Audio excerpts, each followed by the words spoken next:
Hello guys, welcome to my YouTube channel. स्वागत है आप सबका study with Usha ma'am channel पे। आज हम 9th क्लास का भूगोल का पार्ट नंबर 1 भारत आकार और स्थिति के बारे में पढ़ेंगे।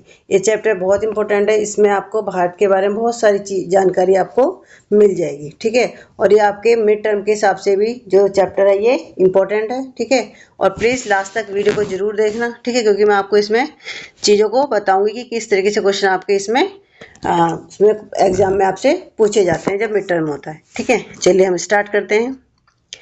भारत विश्व की प्राचीनतम संस्कृतियों में से एक है। पिछले 5 दशकों में भारत ने सामाजिक आर्थिक रूप से बहुमुखी उन्नति की है। कृषि उद्योग, तकनीकी और सर्वांगीण आर्थिक विकास में अद्भुत प्रगति हुई है। भारत का विश्व इतिहास में महत्वपूर्ण योगदान रहा है, ठीक है। अब हम बात करते हैं भारत की स्थिति के बारे में। भारत एक विशाल देश है। यह उत्तरी गोलार्ध में स्थित है। देखिए, इस चैप्टर की हर एक लाइन से एक क्वेश्चन बनता है, ठीक है। तो पहला ही लाइन से एक क्वेश्चन ये बन सकता है कि भारत कौन से गोलार्ध में स्थित है। तो भारत उत्तरी गोलार्ध में स्थित है, ठीक है।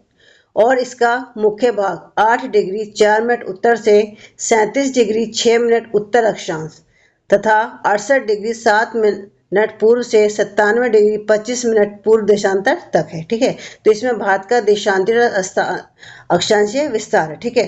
फिर क्वेश्चन आपका ये बनेगा कि भारत का जो अक्षांशीय विस्तार है वो कितना है। तो भारत का जो अक्षांशीय विस्तार है वो 8 डिग्री 4 मिनट उत्तर से लेके 37 डिग्री उत्तर अक्षांश तक है, ठीक है। इसके बाद क्वेश्चन है आपका कि भारत का देशांतरीय विस्तार कितना है। तो भारत का जो देशांतरीय विस्तार है वह है आपका 68 डिग्री 7 मिनट पूर्व से 97 डिग्री 25 मिनट पूर्व देशांतर तक है, ठीक है। तो देखिए यहाँ पे 4 लाइनें और 4 लाइनों में एक ही क्वेश्चन आपका छिपा हुआ है जो एक नंबर में आपसे पूछा जाता है।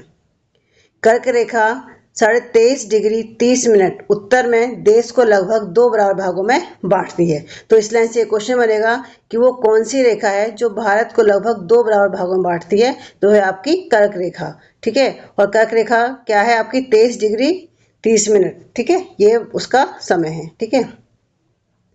मुख्य भूभाग के दक्षिण पूर्व में अंडमान और निकोबार द्वीप समूह बंगाल की खाड़ी में तथा दक्षिण पश्चिम में लक्षद्वीप समूह अरब सागर में स्थित है। देखिए यहाँ से आपसे क्वेश्चन ये पूछता है कि जो आपका कि अरब सागर में कौन सा द्वीप समूह स्थित है। तो अरब सागर में आपका लक्षद्वीप है, ठीक है। और देखिए, और बंगाल की खाड़ी में कौन सा द्वीप समूह है। तो बंगाल की खाड़ी में हमारा अंडमान और निकोबार द्वीप समूह स्थित है, ठीक है। देखिए यहाँ पे आपको ये दे रखा है कि भारतीय संघ राज्य का सबसे दक्षिणी बिंदु जो इंदिरा बिंदु कहा जाता था, सन 2004 में सुनामी लहरगढ़ समुद्र में जलमग्न हो गया था। तो यहाँ से भी क्वेश्चन आपसे पूछ सकता है कि 2004 में जो सुनामी आई थी उसमें भारत का कौन सा बिंदु जलमग्न हो गया था। तो वह आपका इंदिरा बिंदु, ठीक है। अब हम भारत के आकार के बारे में बात करते हैं। भारत के भूभाग का कुल क्षेत्रफल लगभग 32.8 लाख वर्ग किलोमीटर है। तो भारत का कुल भौगोलिक क्षेत्रफल कितना है। तो वह आपका 32.8 लाख वर्ग किलोमीटर। और भारत का क्षेत्रफल विश्व के कुल भौगोलिक क्षेत्रफल का 2.4% है, ठीक है। यानी कि देखिए विश्व में जितना भी भौगोलिक एरिया है उसका भारत के पास 2.4% है, ठीक है। भारत विश्व का 7वां बड़ा देश है, ठीक है। भारत विश्व का कौन सा बड़ा देश है। 7वां सबसे बड़ा देश है। भारत की स्थल सीमा रेखा लगभग 15,200 किलोमीटर और समुद्री तट रेखा अंडमान और निकोबार द्वीप समूह तथा लक्षद्वीप के साथ 17,516.6 किलोमीटर है, ठीक है। तो देखिए यहाँ से क्वेश्चन आपसे यही बनेगा कि भारत की स्थल सीमा की लंबाई कितनी है। तो है आपकी 15,200 किलोमीटर, ठीक है। और भारत की समुद्री सीमा की लंबाई कितनी। तो है 7,516.6 किलोमीटर। इसमें हमारे जो दोनों द्वीप समूह हैं अंडमान और निकोबार और लक्षद्वीप दोनों ही समूह को मिला के जो हमारी जलीय सीमा है उसकी ये लंबाई है। और स्थल सीमा की है हमारी 15,200 किलोमीटर, ठीक है। इसको आप याद रखेंगे। ये आपकी एक नंबर में क्वेश्चन यहाँ से बनते हैं। भारत के उत्तर पश्चिम, उत्तर तथा उत्तर पूर्वी सीमा पर नवीन वलित पर्वत है, ठीक है। इसके दक्षिण का भूभाग उत्तर में चौड़ा है और 22 डिग्री उत्तरी अक्षांश से हिंद महासागर की ओर संकरा होता गया है। इसके पश्चिम में अरब सागर तथा पूर्व में बंगाल की खाड़ी स्थित है, ठीक है। चित्र 1.3 में देखिए कि अक्षांश और देशांतर का विस्तार लगभग 30 डिग्री है, परंतु फिर भी पूर्व पश्चिम का विस्तार उत्तर दक्षिण के विस्तार की अपेक्षा कम प्रतीत होता है। गुजरात से अरुणाचल प्रदेश के स्थानीय समय में 2 घंटे का अंतर है। अतः 82 डिग्री 30 मिनट पूर्व देशांतर रेखा को भारत की मानक यामोत्तर माना गया है, जो कि उत्तर प्रदेश में मिर्जापुर से गुजरती है। अक्षांश का प्रभाव दक्षिण से उत्तर की ओर दिन और रात की अवधि पर पड़ता है। ठीक है, देखिए जो भारत का जो मानक यामोत्तर है, ठीक है, वो है आपका 82.5 डिग्री यानी 82 डिग्री 30 मिनट पूर्वी देशांतर। ठीक है, और जो भारत की मानक यामोत्तर है वो कहाँ से गुजरती है, वो आपकी उत्तर प्रदेश में जो मिर्जापुर जगह वहां से गुजरती है। ठीक है, और अक्षांशों का जो प्रभाव पड़ता है वो दक्षिण से उत्तर की ओर दिन और रात की जो अवधि होती है उस पर पड़ता है। ठीक है, अब हम बात करते हैं भारत तथा विश्व। भारतीय भूखंड एशिया महाद्वीप के पूर्व और पश्चिम के मध्य में स्थित है। भारतीय भूभाग एशिया महाद्वीप का दक्षिणी विस्तार है।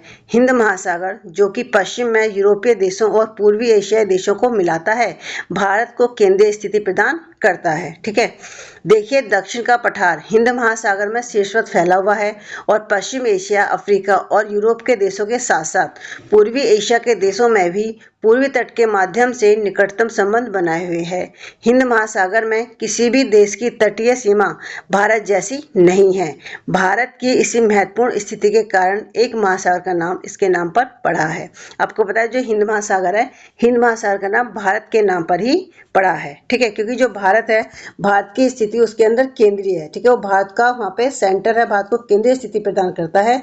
ठीक है, और जो हमारे जो यूरोपीय देश और जो पूर्वी देश हैं उनको वो मिलाता है। ठीक है, इसलिए इसका नाम हिंद महासागर पड़ा है। ठीक है, देखिए एक क्वेश्चन आपका यहाँ से कि क्या आप जानते हैं सन 1859 में सुएज नहर के खुलने से भारत और यूरोप के बीच दूरी 7000 किलोमीटर कम हो गई थी। ठीक है, तो यानी कि जो सुएज नहर है, सुएज नहर के खुलने से भारत और जो यूरोप है इसके बीच की जो दूरी थी वो 7000 किलोमीटर कम हो गई है। ठीक है, देखिए ये आपको विश्व के 7 बड़े देश दे रखे हैं। सबसे पहला क्वेश्चन तो आपका ये बनेगा कि विश्व का सबसे बड़ा देश कौन सा है, तो विश्व का सबसे बड़ा देश है रूस। ठीक है, उसके बाद भारत को आपको पता है कि भारत का 7वां नंबर आता है। तो क्वेश्चन आपसे ये पूछ सकता है कि भारत से पहले के जो 6 आपके जो देश हैं उनके नाम बताइए। तो देखिए सबसे नंबर से सबसे बड़ा जो क्षेत्रफल के अकॉर्डिंग वो है आपका रूस, उसके बाद कनाडा, फिर संयुक्त राज्य अमेरिका, चीन, ब्राजील, ऑस्ट्रेलिया और फिर भारत। ठीक है, ये विश्व के 7 सबसे बड़े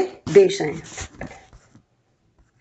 अब देखिए ये जो मैप है, आप इस मैप को बहुत ध्यान से देखिए।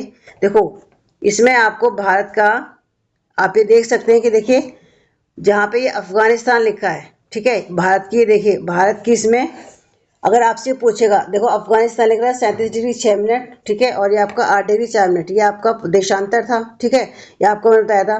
तो आपसे ये क्वेश्चन ये पूछेगा भारत की उत्तर से, ठीक है, उत्तर से लेके दक्षिण तक की जो लंबाई है वो कितनी है आपकी 3214 किलोमीटर। ठीक है, और फिर अब देखिए यहाँ पे ये 97 डिग्री 25 मिनट ये भारत का पूर्वी अक्षांश है। ठीक है, और यहाँ पे 68 डिग्री 7 मिनट ये पश्चिम है। तो यहाँ की भारत की पूर्व से पश्चिम की जो चौड़ाई है वो कितनी है, तो वो है आपकी 2933 किलोमीटर। यहाँ से भी आपके जो क्वेश्चन है वो आपसे पूछ सकते हैं। ठीक है, और देखिए यहाँ पे मानक यामोत्तर दिखा रखी है आपकी, ये मानक यामोत्तर का जो समय वो आपका 82.5 डिग्री 30 मिनट है।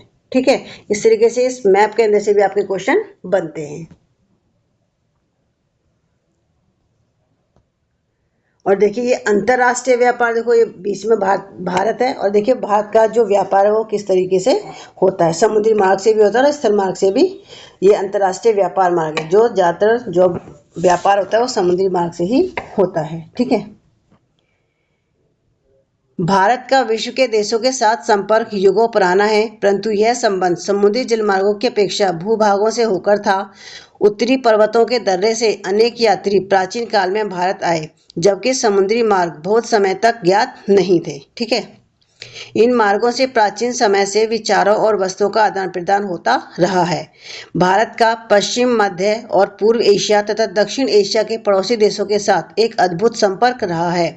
इसी प्रकार उपनिषदों के विचार, रामायण तथा पंचतंत्र की कहानियां, भारतीय अंक एवं दशमलव प्रणाली आदि संसार के विभिन्न भागों तक पहुंच सके।